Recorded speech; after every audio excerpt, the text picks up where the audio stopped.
Hi, my name is Alex Granger and welcome to another episode of Exceptional TV right here on YouTube.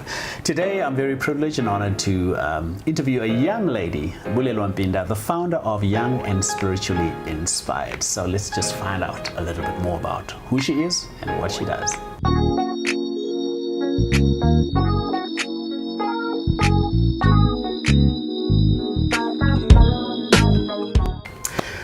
Yeah, here we are, back again. We're on set with Bulelwa Mpinda and welcome to the show. Thank you so much for having me. Thank you so much. I just feel like when I'm going to interview, I have to be very serious. Because every time I see you on Instagram, you're prim and you're proper. And I know I'm crazy. But having spoken to you before we started recording, I didn't know you actually are a bit crazy yourself. But we obviously don't want the people to know that. No. You know, you've got a brand to portray. Yeah, I've got a brand to. Yeah. Awesome. Well, welcome. And obviously we want to kickstart and just find out a little bit about who you are. Who is Bulelwa? Who's Bully? Like, I know you from a long, long time ago. Like, we go way back. Jeez, like when was that? 97, 98, somewhere there? Sure. Yeah. So who are you? Who's Bulelwa? That's a very profound question. But Bulelwa is a daughter of God. I think that's the first solid basis that we can start on. A daughter of God who's passionate about young people. Okay. She loves writing. She's introverted. Funny how, because I run such an organization, but I'm very introverted. I am the last born to the Mpinda family, and also I am a lover, a sister, a friend. Oh, you're a lover. Yeah? Yes, I am. So soon, yeah. Oh no, not a lover in that sense. But yeah, I'm a giver of love. Yeah. I use my slogan for who I am. I use words to heal. So in a nutshell, if you see Bulelwa, that's the word girl. That's the healing woman. Yeah. Yeah. What inspires you to do the things that you do? What inspires me? Life. Mm-hmm. Life inspires me so much. The challenges, the happiness, you know, when you don't get things just on time.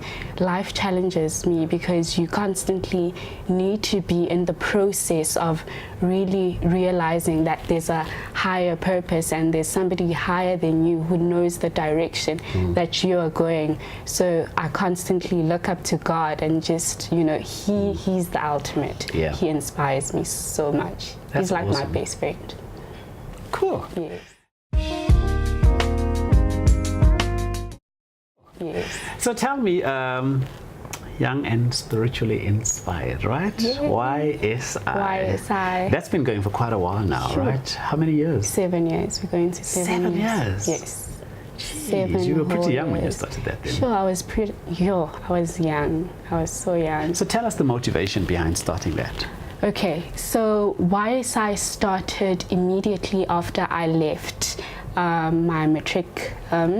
So I couldn't further my studies into going into university because of the vast amount of financial constraints. So then I was like in this whole wondering, God, but I really want to pursue my dreams, and God is like, but babes, you're not going that way. I got dreams for you. That is not the route that you are going to. But having this mindset of school, thinking, but no, I need to reach that accolade of having this, having that, the way the world positions it. Then YSI was birthed through my dark season, where God is like, Bulelwa, you have a story, you've got a testimony, you've got way with words, you've got way with people. So I want you to start an organization. I'm like, God, an organization. I'm like an introvert. I hardly talk to people. We really need to have a one-on-one for us to be in depth. anxious when there's a lot of people around. So God is like, okay, let's just call in Buffett, all of you. Don't. So yeah, I think God is like, it's not about you. Yeah. You know, purpose is not about you. It's about the people around you, which I want you to influence with your story. And yeah, that's how YSI started. So tell us about YSI. What are the initiatives what does YSI do? YSI is a NGO. Right. It's an NGO which I started as it being South African NGO, but then it grew more global because of our Instagram following and the people. So YSI is a platform where people find a safe haven to speak about the issues that they're going through, apart from being at church, apart from having that structure of being at church, because sometimes church doesn't give you that comfort. Many times. Many times. It doesn't give you that comfort where you want to get real, you want to talk about the issues that are really at the core of what our youth is facing. We are facing so many things: rape, depression, abuse. There is so much. And you know, just to hear somebody say, oh wow, Bulelwa, you know, that post, that live chat with somebody probably from abroad who talked about the essence of celebrating your singlehood, just really inspires. And that's the crux of YSI, is just having a platform that is real and that is going to solve solutions of young people in the world with a different perspective as to how the church is doing it. So you have YSI ambassadors within the business who champion help, if I can call it. Yes. Do you get people get in touch with you, direct message you, or whatever, and say, I'm going through a particular thing, and then you sort of you know, hand them over to someone who's maybe expert in a particular field to deal with the crisis they're facing, or how does it really work, the mechanics of YSI? All right. We do have people who talk, like psychologists who really talk. Hence, you need to build networks with people, people with financial backgrounds, people with. So we do have people who really talk to them and help them through the process of what they go through. We do have people. We have a prayer group as well, where somebody's feeling like, oh my gosh, you know, I can't go through the season, and we have a WhatsApp prayer group where somebody can say, guys, can you please pray for me? And it's more personal. It's not on a larger scale. So yeah, we do definitely. And the ambassadors play a role of being the ones doing the charity side of YSI, where they are going out, where we are having events with conversations that matter. We had our last event currently with a well-known blogger, Lulama Wolf, who spoke about brand excellence, and she was so profound about how we really need to be intentional as the youth with what we want and what we are doing, and we need to carry ourselves in the way our future is calling us. You know, so if you are hasty about your dreams, if you listen to the opinions around you, chances are you're not going to see the end result. So yeah, that's amazing. Amazing. So what is the future for YSI and Bulelwa? What are you planning? What are you about to hit us with? What's coming? What's coming our way? What's coming? Oh my gosh, the future. I want to travel Africa. And it's the best continent on the planet. I want to travel Africa, then probably go abroad. Young people have stories to tell. I want to document those stories and really listen to what young people are saying. You know, many of the parents don't really listen to their children. They hear them, but they don't listen to them. They don't stop and say, okay, she's going through this, he's going through this. So how did this come about? Where did it start? What root is there? So there's always a root with what people are going through. So that's why I want to go to Africa, because it's so rich with stories. And the stories haven't been documented, and more so with the Christian setting, it's so limiting. Stories haven't been documented. So I really wanna. So here's another challenge. Africa is a very traditional place, very cultural, rich heritage. And I'm a parent, right? My daughter's just a few years younger than you, so I just found out.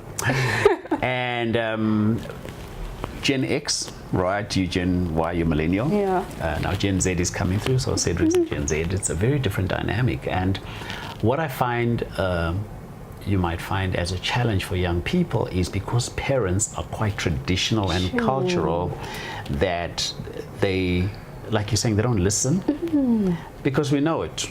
I've been there. I'm experienced. What you going to tell me? But the world has changed. The world has become more violent, I think. And sometimes we can't even get to grips with it as parents. How do you give advice to young people who are going through an environment where even their parents have become, if I say, abusive. In the sense that they're not giving you airtime to really pour out the truth about what's going on in your life? Funny how just 2 days ago, so this parent says on a group that I'm in, a prayer group, that the child wants to move out.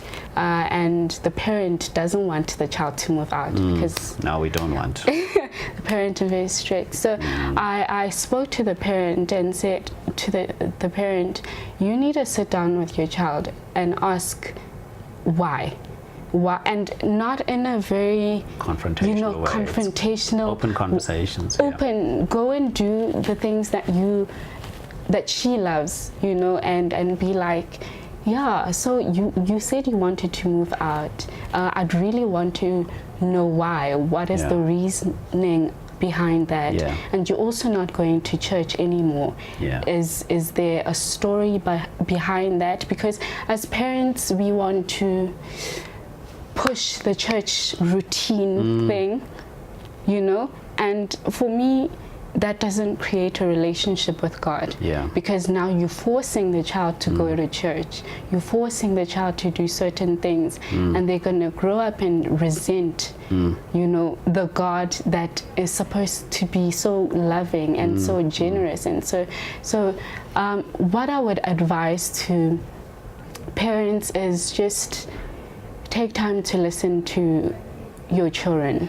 Take time to really introspect what's going on. They're growing, and we're growing so fast now. It's no more they're playing outside.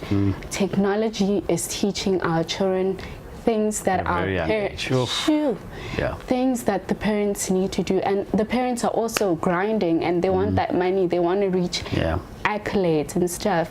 So the parent needs to set a time where it's my child and I, and we are having that intimate moment, and we are speaking about the things that matter.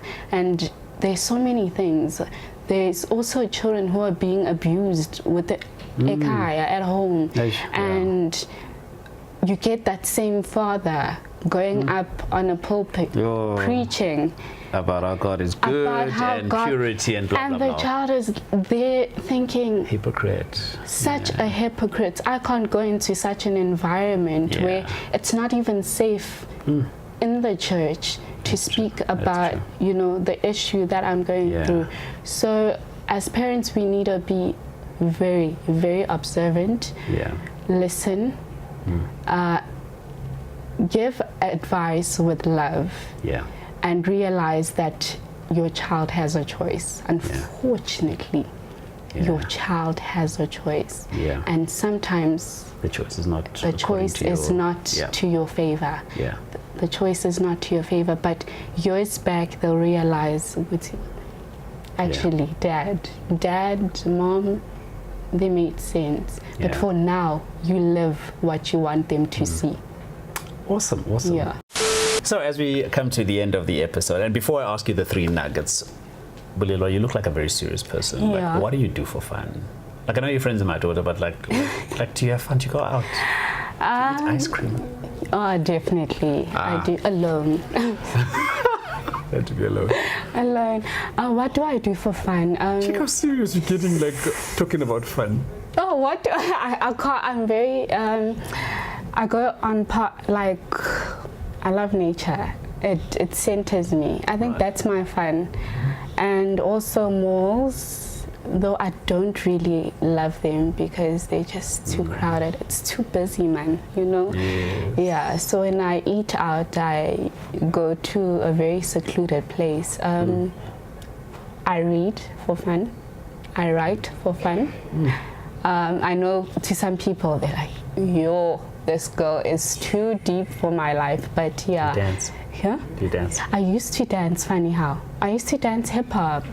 What? Yes. Can you do the kwara? Oh no, wait, don't put me on the spot.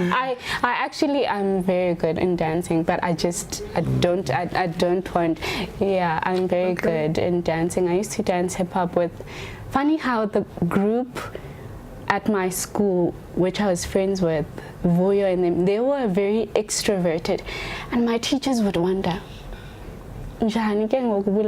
like, how we could relate, Yeah. you know, and Yeah. we could relate, and yeah, that's what I do for fun. Cool. Yeah. We're on set with Bulelwa Mpinda, founder of YSI, Young and Spiritually Inspired. So as we close, just 3 things you want to share with specifically the young people Okay. around the work that you do specifically with YSI. What would you say? Okay, 3 things that I want to share is that, okay, YSI is an environment where we are real. We get real with the issues that we are facing. We get real with, you know, the things that challenge us to the core. Yeah. And we want to heal the elements where we wanted to hide, you know, Right. so as you grow up, you cannot hide it anymore. So we want to heal those. And YSI also wants to create conversations that matter around self-love, around depression, around education, around abuse. So we want to create conversations that really, really matter, not your diluted type of things. Wishy-washy stuff, Yeah, your wishy-washy stuff. And also YSI wants to just be the friend that you never had. Right. So you come into an environment and you're like, I resonate. It's as if I knew these people for years, and Yeah. now YSI is just, you know, the space where I can just send my prayer request, write an article for them, and do anything. Just be called for a higher standard of living, because that's Yeah. our slogan. The YSI slogan is to be called for a higher standard of living. Awesome. Thank you so much. Thank you Bulelwa. so much for having me. Good to have you on set. Very inspiring, and I'm sure the young people have taken a lot from what you said. And yeah, so hopefully we'll have you back sometime in the future. I would love to come back. I would love to come back. Thank Maybe you so you'll much. host the next one. You can interview me. Actually, Turn the tables around. it would be so much fun. Yeah. Cool. Thank you so much. Thanks. That's it, guys. We are wrapping it up now. We've been on set with Bulelwa from YSI. You can check out all her pages also in the description below, and don't forget to do the things that need to be done. Until the next episode, I'm out.